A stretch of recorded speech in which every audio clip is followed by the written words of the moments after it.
This week, we've got inflation numbers, we've got CPI data, and we've got PPI data. Inflation numbers have remained sticky due to the fact that we've got this massive energy surge from the conflicts in the Middle East. This has pushed up inflation expectations, and it really has pushed out those rate cut expectations. We've got the vote to confirm nomination of Kevin Warsh as the new Fed chairman. He's come in looking to be a bit more dovish. For some in the Fed and for some in the market, it's now looking that the next move from the Fed could be a hike. These start to get priced into the market. We could start to see the dollar turn around from recent losses and really start to pick up a little bit of momentum. Hello and welcome to ATFX's US CPI data preview. Last week we saw jobs numbers, non-farm payrolls coming much stronger than expected. That's given that probably rate cut expectations push them out well past the end of this year for many in the market. And this week, we've got inflation numbers, we've got CPI data, and we've got PPI data. Today, we're going to look at the CPI numbers. We're going to see potential trading opportunities with gold, dollar, yen, and euro. So as always, if you haven't, please click the button and subscribe. We'll keep you up to date with everything that's going on. So first of all, let's have a little look at the background. So a lot going on with the Fed, as we know. Also on the same day, we've got the vote to confirm nomination of Kevin Warsh as the new Fed chairman. But he's come in looking to be a bit more dovish. It's going to be very difficult. We've got a resilient jobs market in the UK, and so far, inflation numbers have remained sticky, and they've kind of got a lot worse due to the fact that we've got this massive energy surge from the conflicts in the Middle East. This has pushed up inflation expectations, and it really has pushed out those rate cut expectations, which Kevin Warsh has kind of said he's going to come in and do. And for some in the Fed, it's now looking, and for some in the market, it's now looking that the next move from the Fed could be a hike rather than a cut. These start to get priced into the market, and we could start to see the dollar turn around from recent losses and really start to pick up a little bit of momentum. We're already seeing yields go that way. The dollar could pick up fast, and it can move hard against gold, euro, and the yen. So without any further ado, what have we got coming up? So the headline CPI month on month, last time it actually came out 0.9%. That's expected just to blip down to 0.6%. But the year-on-year number, with the big one, I suppose, looking forward for the longer term, that was 3.3%. That's expected to move up to a whopping 3.7%. On that year-on-year data, which is not a level really that we could see the Fed looking to cut rates. The core numbers, so taking out some of the more volatile aspects of it, last time, month on month, 0.2%, expected to go up to 0.3%, so maybe not too bad. But that core number as well, the year-on-year data is expected to rise to 2.7%. So also very sticky, nowhere near that 2% level that we're looking for in either of these data points. So we start to see numbers out here. We could see some support for the dollar. If it comes in greater than expectation on any of these days, we could see the dollar really fly. Conversely, if we see it come back and inflation doesn't start to take off, then we could see some strong dollar selling coming into the market. So bear with me. We're going to go and look at the charts. There's some really good trading opportunities coming up on the technicals, and we could see markets fly on this number. So here we have the daily chart on gold. Most people will be familiar with that if you've been tuning into what we've been doing over the last few weeks and months. Gold has been relatively well behaved. Now, if you're trading it on a day-to-day basis, you probably disagree with me because it is very, very choppy in the range. But the important thing about gold at the moment, it has not been trading in line with those safe haven aspects that we normally associate it with. So we've had war take off. A lot of people were thinking we'd be back up near these all-time highs, but it's really been trading on the dollar side of the equation. So stronger dollar across the markets, gold down, weaker dollar, gold up. And that's why it's such a good trading opportunity on this data. So here we are, mid-range. We've got good resistance coming in just in that mid 4,700.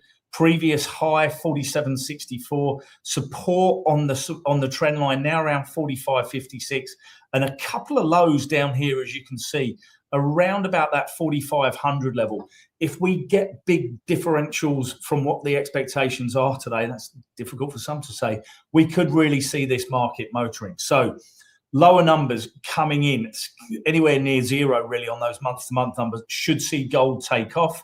Break through these resistance levels, it really does open the way up for initially a first test up to 4,900, and then the next resistance coming in above that key 5,000 level. Probably a lot of the market leaning on that really sticky numbers coming through. That's see dollar buying take us down here. First test, as I said, 45.64.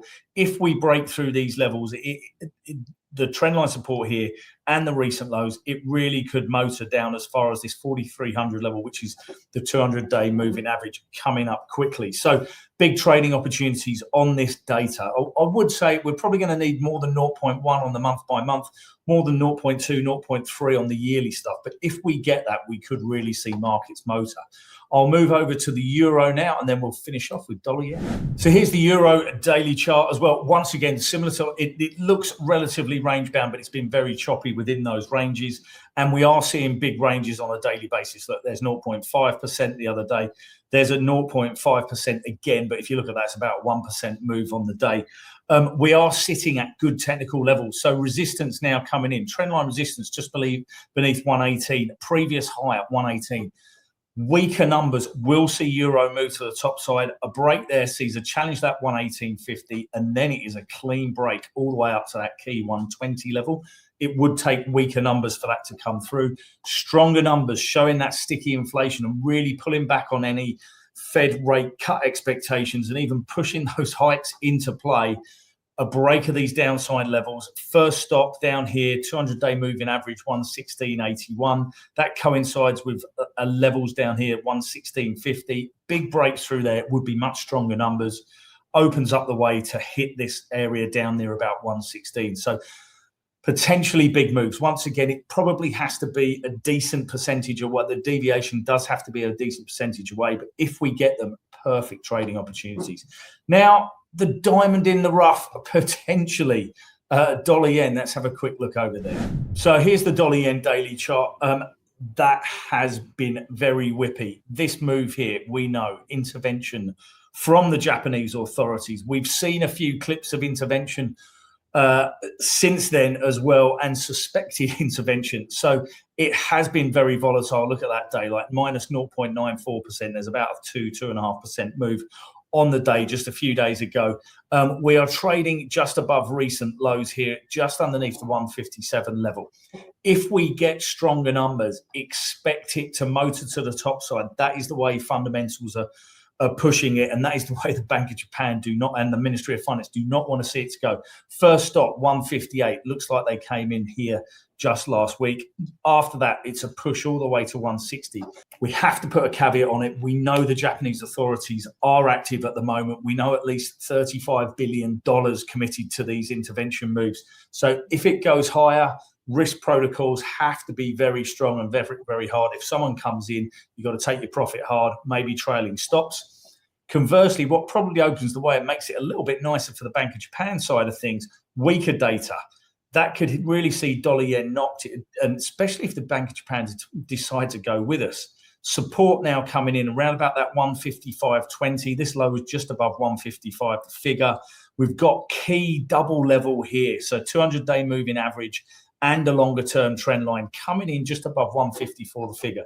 If it gets down there and it breaks, it really does open the way. However, I think the market's skewing and leaning to that side that we get a stronger number. Can go with it, but you have to be very careful because the Bank of Japan could come in at any stage. So that's it. Big data out the US. It really is very key.